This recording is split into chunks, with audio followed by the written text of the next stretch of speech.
이 아침에 하나님께서 우리에게 주시는 말씀은 구약성경 시편 101편 말씀입니다. 시편 101편 1절부터 8절 말씀, 저부터 한 절씩 교독하겠습니다. 내가 인자와 정의를 노래하겠나이다. 여호와여, 내가 주께 찬양하리이다. 내가 완전한 길을 주목하오리니 주께서 어느 때나 내게 임하시겠나이까. 내가 완전한 마음으로 내 집 안에서 행하리이다. 나는 비천한 것을 내 눈앞에 두지 아니할 것이요 배교자들의 행위를 내가 미워하오리니 나는 그 어느 것도 붙들지 아니하리이다. 사악한 마음이 내게서 떠날 것이니 악한 일을 내가 알지 아니하리로다. 자기의 이웃을 은근히 헐뜯는 자를 내가 멸할 것이요 눈이 높고 마음이 교만한 자를 내가 용납하지 아니하리로다. 내 눈이 이 땅에 충성된 자를 살펴 나와 함께 살게 하리니 완전한 길에 행하는 자가 나를 따르리로다. 거짓을 행하는 자는 내 집 안에 거주하지 못하며 거짓말하는 자는 내 목전에 서지 못하리로다. 아침마다 내가 이 땅의 모든 악인을 멸하리니 악을 행하는 자는 여호와의 성에서 다 끊어지리로다. 아멘. 오늘 말씀은 전통적으로 제왕시라고 불리는 시입니다. 다윗이 쓴 이 시를 통하여서 오늘 우리가 알 수 있는 몇 가지가 있습니다. 첫째로 완전한 삶을 살기 위해 힘씁니다 라는 것입니다. 완전한 삶을 살기 위해 힘씁니다. 우리 2절 말씀 다시 한번 읽어보겠습니다. 시작. 내가 완전한 길을 주목하오리니 주께서 어느 때나 내게 임하시겠나이까. 내가 완전한 마음으로 내 집 안에서 행하리이다. 아멘. 왕으로 세워졌을 때 하나님께 드렸던 찬양을 제왕시라고 합니다. 왕으로 세워진 사람은 완전한 길을 사모하며 하나님 앞에 나아갑니다. 완전한 마음으로 그 일들을 감당하려고 노력합니다. 왕으로 세워졌는데 완전하려고 노력하지 않는다면 그 왕은 나쁜 왕이라고 부를 수 있을 것입니다. 백성들에게 본이 되고 나라의 질서를 세우기 위해서 왕부터 먼저 바로 서야 되고 또한 나라가 완전히 올바른 모습으로 서도록 힘쓰지 않는다면 어떻게 백성들을 다스릴 수 있겠습니까? 그리고 이러한 고백은 우리 모두에게도 필요한 고백입니다. 우리 모두 왕 같은 제사장으로 부름을 받았기 때문입니다. 우리는 연약하니까 그리고 부족하니까 라면서 자신의 연약함 뒤에서 숨어서 죄와 방탕을 즐기는 것이 아니라 하나님 앞에서 완전한 삶을 사모하며 하나님의 그 길을 걸어가도록 하나님 앞에 기도하며 나아가는 것이 주님이 원하시는 삶인 것입니다. 주님께서는 내가 거룩하니 너희도 거룩하라 라고 말씀하셨습니다. 하나님 앞에 온전한 모습으로 서기 위해 힘써야 됨을 주님이 말씀하십니다. 본문에서 말씀하시는 완전함이라는 것은 도덕적인 완벽함을 말하지 않습니다. 흠 없는 제물이라는 뜻입니다. 하나님께 드려지는 제물로서 흠이 없이 주님이 받으시기에 합당한 그런 모습으로 살아가라는 그러한 말씀인 것입니다. 완벽주의가 아니라 신실한 모습으로 한 마음으로 변함없이 하나님 앞에 나아가는 그 모습을 완전함이라고 표현하고 있습니다. 왕이라고 하더라도 넘어지고 실수할 수 있습니다. 부족한 부분이 있습니다. 그러나 완전한 길을 사모하며 그 길을 걸으려고 힘쓸 때 하나님께서 그의 마음을 받아주시고 그의 부족함을 하나님의 은혜로 덮어주시는 것입니다. 우리의 삶도 그렇습니다. 우리의 삶에 부족한 부분들이 있지만 그것을 하나님의 은혜로 덮어주시기에 우리는 살아갈 수 있습니다. 우리의 마음이 나뉘지 않고 하나님 앞에 나아가는 완전한 길을 사모하며 그 길을 걸어가는 여러분과 제가 되기를 원합니다. 두 번째로 알 수 있는 것은 사악한 일을 멀리해야 합니다 라는 것입니다. 사악한 일을 멀리해야 합니다. 4절 말씀 같이 읽겠습니다. 시작. 사악한 마음이 내게서 떠날 것이니 악한 일을 내가 알지 아니하리로다. 아멘.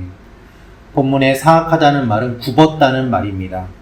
권력을 갖게 되면 자기의 마음대로 그 권력을 사용하고자 하는 유혹을 받게 됩니다. 하나님의 뜻과는 멀어지고 스스로 하나님처럼 되려고 하는 유혹도 많이 받습니다. 그것이 바로 사악한 마음이다 라는 것이죠. 어떤 사람은 있는 그대로 정직하게 받아들이는 반면에 어떤 사람은 모든 말을 다 삐딱하게 받아들이는 사람도 있습니다. 이것이 사악한 모습입니다. 의도적으로 뒤틀린 내면 상태로 살아가는 사람들은 어떠한 말을 해도 듣지 않습니다. 왕이 그와 같은 말을 그리고 그와 같은 마음을 가지고 품고 하고 산다면 백성들은 어떻게 될까요? 성경은 그런 마음을 버리고 악한 일을 알지 않을 것이라고 말을 합니다. 왕으로 취임을 하면서 왕이 이와 같은 결단을 날마다 할 것을 백성들 앞에 공표하는 것입니다. 의도적으로 악한 일에 거리를 두어야 사악한 마음이 우리 속에 자리를 잡지 않습니다. 악도 학습됩니다. 악한 일을 계속 접하고 그것을 생각할수록 우리 속에 더 깊이 자리 잡게 됩니다. 그래서 악한 일을 경험하게 되지만 그것을 마음에 깊이 품는 것이 아니라 그것을 되도록 멀리하고 하나님 앞에서 의로운 길을 살도록 노력하는 것이 왕으로서의 모습이고 하나님이 우리에게 원하시는 모습이라고 알려주고 있습니다. 그래서 마지막으로 왕은 이렇게 선포합니다. 아침마다 악을 끊어냅니다 라고 말입니다. 8절 말씀 같이 읽겠습니다. 시작. 아침마다 내가 이 땅의 모든 악인을 멸하리니 악을 행하는 자는 여호와의 성에서 다 끊어지리로다. 아멘. 왕은 악의 또 다른 형태인 거짓에 대해서 단호한 태도를 취하고 있습니다. 7절에 거짓을 행하는 자는 내 집 안에 거주하지 못하며 거짓말하는 자는 내 목전에 서지 못하리로다 라고 하며 아침마다 이 모든 악을 끊어낼 것이라고 이야기합니다. 거짓은 하나님의 진리를 훼손하고 공동체의 신뢰를 무너뜨립니다. 세계 모든 나라들이 공통적으로 위조 집회범에 대해서는 엄격한 처벌을 내립니다. 왜 그렇습니까? 공동체의 질서를 파괴하고 신뢰를 무너뜨리는 일을 하였기 때문입니다. 금융제도에서 신뢰가 깨지면 모든 것이 무너집니다. 경제가 무너집니다. 그래서 거짓은 위험한 일입니다. 특별히 왕은 아침마다 이 땅의 모든 악들을 멸한다고 이야기합니다. 마치 솟아나는 잡초를 뽑아내듯이 계속해서 솟아나는 그 악들을 정리하지 않으면 나중에는 걷잡을 수 없이 그 악들이 커지게 되어 있기 때문입니다. 왕이 그것을 방치하면 공동체 전체가 악에 물들 수 있습니다. 왕은 공동체의 영적인 거룩함을 유지할 책임을 가지고 있습니다. 우리 개인도 나 자신의 거룩, 우리 가정의 거룩, 교회의 거룩을 위해서 힘쓰며 나아갈 책무가 주어져 있습니다. 이것을 기억하며 하나님 앞에 기도하며 나아가는 여러분과 제가 되기를 원합니다. 우리의 삶에 아침마다 새롭게 하나님 앞에 무릎 꿇고 나아감으로 말미암아 내 안에 있는 악들을 정리하고 하나님 앞에 거룩을 추구하며 나아가는 일들이 일어나기를 소망합니다. 기도하겠습니다. 참 좋으신 아버지 하나님, 우리가 오늘도 주님의 말씀에 귀를 기울입니다.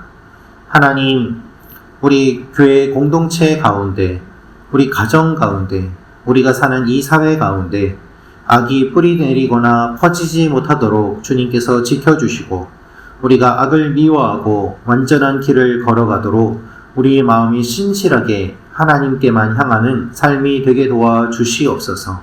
마음이 나뉘어지지 아니하게 하시고 오직 주님만을 바라보게 하시고 뜻을 정하여 하나님을 사모하며 나아갈 때 하나님께서 우리의 모든 것들을 붙잡아 주시고 책임져 주시옵소서.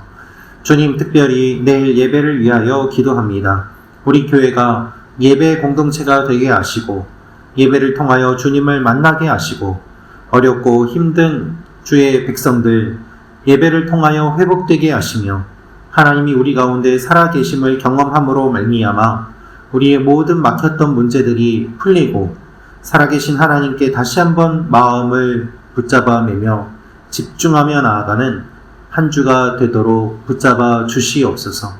어렵고 힘든 성도들의 모든 것들을 주님께서 아시오니 붙잡아 주시고 우리 가운데 악을 제하여 주시고 하나님 앞에서 의로운 삶을 살기로 결단하며 나아가는 주의 백성들이 되게 도와주옵소서. 이 아침에도 우리가 기도하며 나아갈 때 우리의 마음을 주관하여 주실 것을 믿고 감사드리며 예수님의 이름으로 기도합니다. 아멘.